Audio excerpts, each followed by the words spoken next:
Chairman Green, Ranking Member Thompson, and members of the Homeland Security Committee, it's an honor to testify here today.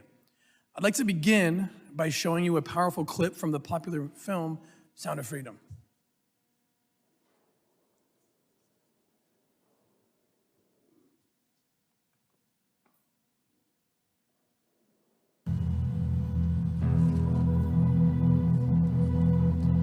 Oh yeah, that's a old picture. You know how kids are these days, they just grow up so fast.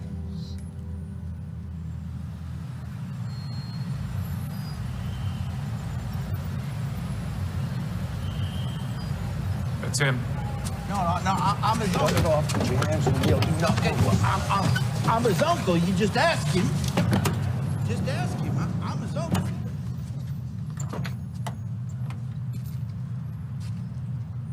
Hold on.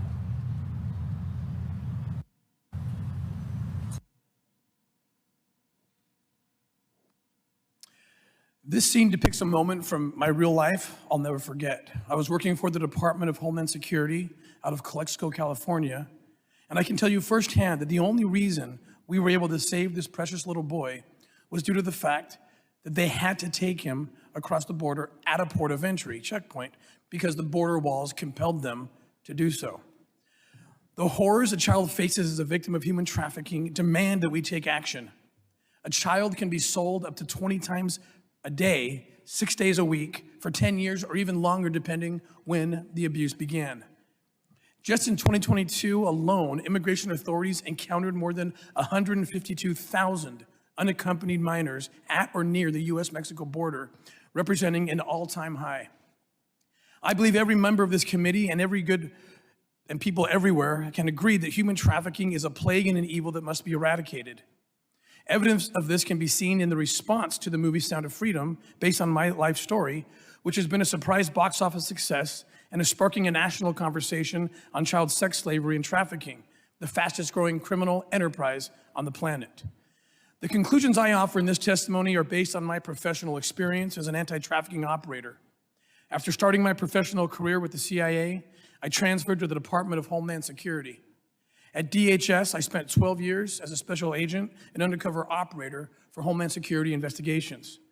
After leaving the federal government, I have continued the fight against human trafficking, first as the founder and CEO of the organization Operation Underground Railroad, and now as a senior advisor to the Spear Fund, which is an organization that funds and collaborates with experts, organizations, and concerned citizens around the globe to fight and end human trafficking. Traffickers use our southern border to bring slaves into our country for the sex industry because the United States is one of the highest consumers in child sex abuse material in the world. Our federal agents who work at the southern border are women and men of the highest integrity and dedication. Yet despite the hard work and success of agents on the ground, one thing has become vividly clear.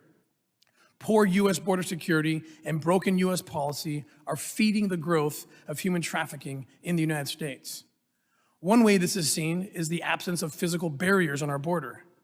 I have personally seen how ports of entry were responsible for helping rescue a child, catch a sexual predator, and start a chain of events that rescued multiple children from his abuse. On the other hand, I've spoken with survivors who were trafficked by cartels, taking advantage of the miles of unprotected U.S. border. In one case in particular, a young woman was brought across the border at an area where no barriers or protections existed. Once in the U.S., she was sold and raped for money up to 30 to 40 times a day for 5 years before eventually escaping herself.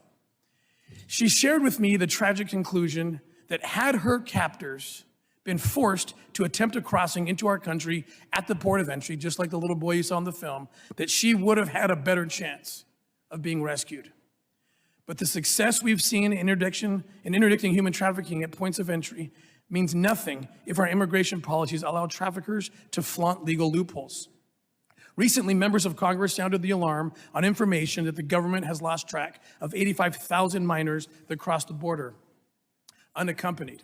And the New York Times reported that the Department of Health and Human Services has lost contact with thousands of children who were released to sponsors that are now, and these children are now feared of being risk for exploitation.